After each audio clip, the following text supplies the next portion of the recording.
क्या आपको लगता है कि आरएसआई कंप्रेसर मोटर बिना रिले के स्टार्ट नहीं हो सकती? अगर हाँ, तो ये वीडियो आपके लिए ही है। आज मैं आपको लाइव कनेक्शन दिखाने वाला हूँ कि आरएसआई कंप्रेसर मोटर को डायरेक्ट स्टार्ट कैसे किया जाता है, वो भी बिना किसी नुकसान के। अगर आप आईटी स्टूडेंट हैं, आरएसी मैकेनिक हैं या फील्ड में काम करते हैं, तो ये अगले 10 मिनट आपको कंप्रेसर समझने का तरीका बिल्कुल बदल देंगे। वीडियो को स्किप मत करना, क्योंकि एक छोटी सी गलती आपकी मोटर जला सकती है। आज का हमारा टॉपिक है आरएसआई कंप्रेसर मोटर को डायरेक्ट स्टार्ट करना। जो ये आरएसआई कंप्रेसर मोटर होता है, इसका इस्तेमाल आपके डायरेक्ट कूल्ड रेफ्रिजरेटर और फोर्स फीड रेफ्रिजरेटर में किया जाता है। हम इसको डायरेक्ट स्टार्ट करने की हमारे पास कुछ कंडीशंस होती हैं, जब हम इसको डायरेक्ट स्टार्ट करके देखना पड़ता है। एक्चुअली होता क्या है, जब आपका कंप्रेसर स्टार्टिंग किट के साथ स्टार्ट नहीं होता है, एक बार स्टार्टिंग किट दिखाना। स्टार्टिंग किट के साथ स्टार्ट नहीं होता है। स्टार्टिंग किट में इसके एक ओएलपी लगी रहती है। ओएलपी आपके इसके कॉमन टर्मिनल रहती है, और जो रिले रहती है स्टार्टिंग और रनिंग टर्मिनल के बीच में रहते हैं, और हम जो न्यूट्रल सप्लाई का जो न्यूट्रल है वो रिले पे देते हैं। जब आपकी स्टार्टिंग किट खराब हो चुकी होती है या आपकी रिले जल चुकी होती है, उस कंडीशन में अब आपके पास नई रिले भी नहीं होती। ये मैं निकाल देता हूँ स्टार्टिंग किट। आपके पास नई रिले उस टाइम होती नहीं है। रिले आपको आप देख सकते हो कि रिले आपकी खराब हो चुकी है। तो आप एक बार इंश्योर होना चाहते हैं रिले लाने से पहले कि हम कंप्रेसर को चला के देख सकें कि कंप्रेसर हमारा ठीक है या नहीं है। तो हम आज चेक करेंगे कि हम कैसे इसको आरएसआई मोटर को हम कैसे डायरेक्ट चला सकते हैं। लेकिन अगर इसको डायरेक्ट चेक करने से पहले हमें मल्टीमीटर से कुछ टेस्ट करने पड़ते हैं कि इसके कॉमन स्टार्टिंग रनिंग, इसकी जो रेजिस्टेंस वैल्यू है वो रेंज में आ रही नहीं आ रही, और जो इसके टर्मिनल है कॉमन स्टार्टिंग रनिंग बॉडी के साथ कंटिन्यूटी शो तो नहीं कर रहे हैं। अगर कॉमन स्टार्टिंग रनिंग अगर इसकी बॉडी के साथ कंटिन्यूटी शो करते हैं, इसका मतलब हमारी वाइंडिंग अंदर से टूट के बॉडी के टच हो गई है और हमारी जो बॉडी अर्थ हो चुकी है। इस कंडीशन में हम कंप्रेसर को फॉल्टी मानेंगे, खराब मानेंगे। तो अगर आपकी रेजिस्टेंस वैल्यू रेंज में नहीं आती है कॉमन स्टार्टिंग रनिंग की, और आपकी बॉडी के साथ कंटिन्यूटी शो होती है, तो आप इसको डायरेक्ट स्टार्ट करके नहीं देखेंगे, अदरवाइज आपके साथ एक्सीडेंट हो सकता है। तो पहले हम इसका क्या करेंगे, सबसे पहले डायरेक्ट स्टार्ट करने से पहले इसका कॉमन स्टार्टिंग रनिंग चेक करेंगे। तो ये आपको ऐसी वैल्यू चेक करनी है। ये मैंने कॉमन और रनिंग की जब रेजिस्टेंस चेक किया तो ये 24 ओम आया है। कॉमन और स्टार्टिंग की जो रेजिस्टेंस चेक किया मैंने, ये आपका 19 ओम आया है। और कॉमन और स्टार्टिंग और रनिंग के बीच में जब मैंने चेक किया, ये रेजिस्टेंस मेरा लगभग 41 ओम आया है। तो आप इसकी वैल्यू देख सकते हैं कि जो हमारा स्टार्टिंग और रनिंग का जो वैल्यू आई है 41 ओम, वो किसके बराबर है, वो बाकी दो जो हमने चेक करे थे कॉमन और स्टार्टिंग प्लस कॉमन और रनिंग, ये जो सम के बराबर हमारा स्टार्टिंग और रनिंग का जोड़ है। अगर उनका जोड़ बाकी दो टर्मिनल के जोड़ के बराबर आता है, तो हम मान के चलेंगे कि हमारे रेजिस्टेंस वैल्यू रेंज में है।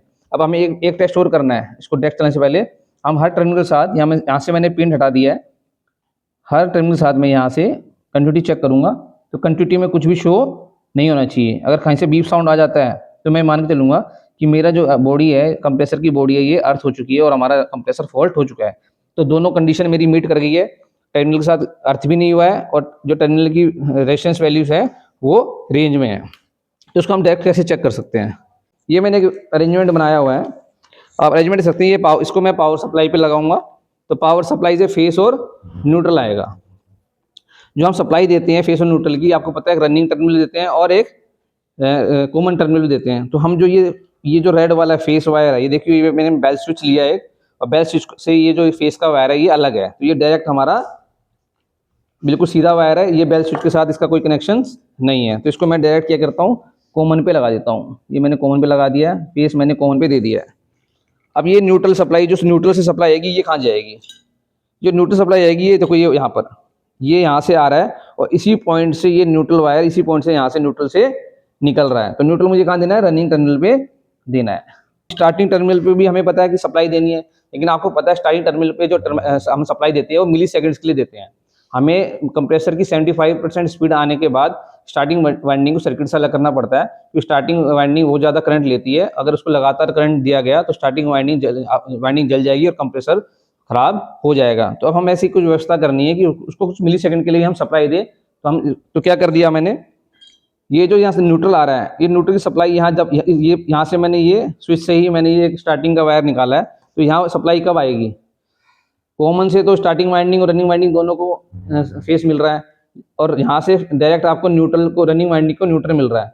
स्टार्टिंग वाइंडिंग को न्यूट्रल कब मिलेगा, जब मैं इस स्विच को दबाऊंगा। जब मैं स्विच को दबाऊंगा तो यहाँ से न्यूट्रल यहाँ आ जाएगा, और इसको मैं लगा देता हूँ। ये कंडीशन कब होती है, ये कंडीशन खाली मैं स्टार्टिंग में करूँगा। स्टार्टिंग में मेरे को कुछ समय के लिए, कुछ सेकंड्स के लिए, मिली सेकंड्स के लिए ही स्टार्टिंग को करंट देना है, स्टार्टिंग वाइंडिंग करंट देना है। उसके बाद मैं ये हटा लूँगा। ये मैंने अरेंजमेंट बनाया है, ये मेरा ये थोड़ा सेफ अरेंजमेंट है। इसे हमें आपको दिखाने के लिए बेल स्विच खोली हुई है, अदरवाइज़ ये मेरी बंद रहती है ताकि, और इसको इजीली हम यूज़ कर सकते हैं। ठीक है, तो अब मैं इसको सप्लाई वायर के साथ लगा दूंगा।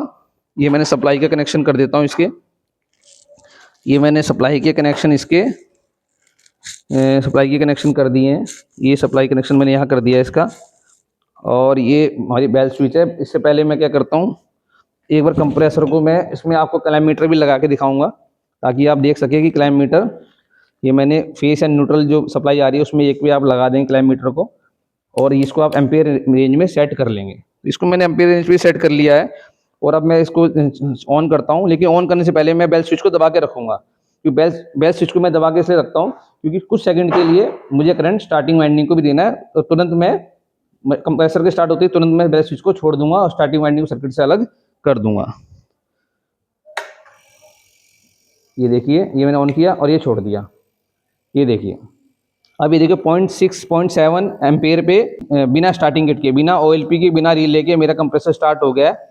और ये आप देख सकते हैं, ये प्रेशर पूरा, ये देखिए पूरा प्रेशर बन रहा है, तो कंप्रेसर मेरा चल गया। अगर मैं स्टार्टिंग वाइंडिंग को हटा भी देता हूँ, आप देखो स्टार्टिंग वाइंडिंग को हटा भी देता हूँ, जैसे कि बताया था कि मैंने बेल स्विच, अभी स्टार्टिंग वाइंडिंग मैंने हटा रखी है। देखो स्टार्टिंग वाइंडिंग मैंने हटा रखी है, फिर भी मेरा कंप्रेसर चल रहा है। इसका मतलब ये है कि स्टार्टिंग वाइंडिंग को शुरू में बस कुछ मिली सेकेंड्स के लिए ही स्टार्टिंग वाइंडिंग को सप्लाई में लेना पड़ता है, उसके बाद उसको हम हटा भी देंगे तो कंप्रेसर की वर्किंग में कोई अंतर नहीं आएगा। कंप्रेसर अपने फुल लोड पे, फुल स्पीड पे चलता रहेगा। देखिए फुल 0.6-0.7 एम्पेयर पे चल रहा है। तो ये एक अरेंजमेंट है। आप इस अरेंजमेंट को बना के, बेल स्विच की सहायता से अरेंजमेंट बना के कंप्रेसर को डायरेक्ट स्टार्ट कर सकते हैं। लेकिन जो डायरेक्ट स्टार्टिंग का मेथड है, ये खाली RSIR मोटर, जिसमें खाली रिले केस होता है, और दूसरा motor RS resistance start capacitor motor, जिसमें रिले के साथ रनिंग कैपेसिटर का भी इस्तेमाल होता है। उसमें आप स्टार्टिंग इस तरीके से कर सकते हैं। बाकी CSR मोटर के लिए, capacitor start capacitor run motor के लिए और PSC मोटर के लिए इस तरीके से आप डायरेक्ट स्टार्ट नहीं कर पाएंगे, क्योंकि उसके स्टार्ट करने के लिए स्टार्टिंग टॉर्क की जरूरत पड़ती है जो स्टार्टिंग कैपेसिटर प्रोवाइड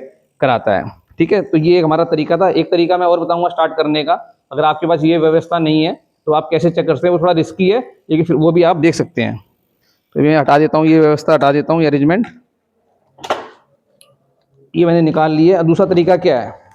दूसरा तरीका हमारा बड़ा सिंपल है।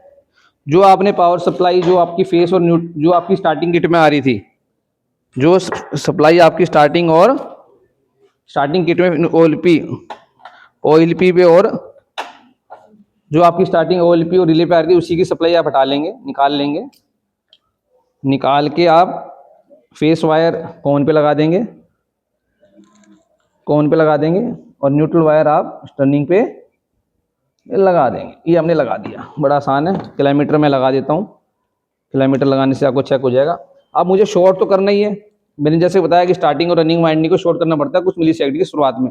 तब शॉर्ट कैसे करेंगे? उसमें इस प्लायर को क्या करेंगे, मैं स्टार्टिंग वाइंडिंग और ये इसको ऐसे टच कर दूंगा। देखो ये टच कर दिया मैंने।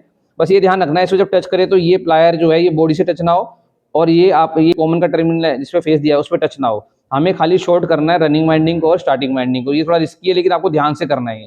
तो इसको अभी क्लाइम मीटर भी आप ध्यान रखेंगे, मैं पावर सप्लाई ऑन करूंगा, आप ध्यान रखेंगे। ठीक है, क्लाइम मीटर आप ध्यान दीजिए। और ये मैंने ये ऑन किया और ये छोड़ दिया, ये देखिए। तो इस तरीके से भी आप रनिंग और स्टार्टिंग वाइंडिंग को शॉर्ट करके प्लायर की मदद से कंप्रेसर को स्टार्ट कर सकते हैं। लेकिन ये जो तरीका है प्लायर वाला, ये थोड़ा सा रिस्की है। इसका आपको बहुत ध्यान रखना है कि ये प्लायर टच करते हुए बॉडी को टच ना करे और कॉमन टर्मिनल को भी टच ना करे। अब ये देखिए, अब बढ़िया काम कर रहा है। देखो ये कंप्रेसर इस तरह से आपका स्टार्ट हो गया। और देखो जो हमारा कॉमन स्टार्टिंग टर्मिनल है उस पर हमारा कोई थिम्बल नहीं है, कोई सप्लाई नहीं जा रही है। तो ये दो तरीके हैं जिस तरीके से आप रेजिस्टेंस स्टार्ट इंडक्शन मोटर को और रेजिस्टेंस स्टार्ट कैपेसिटर मोटर को डायरेक्ट स्टार्ट करके चेक कर सकते हैं। अब आपको इंश्योर हो गया कि कंप्रेसर हमारा ठीक है।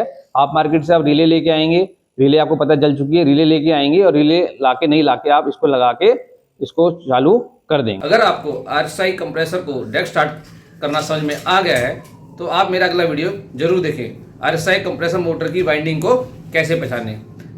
नमस्कार, जय हिंद, जय भारत।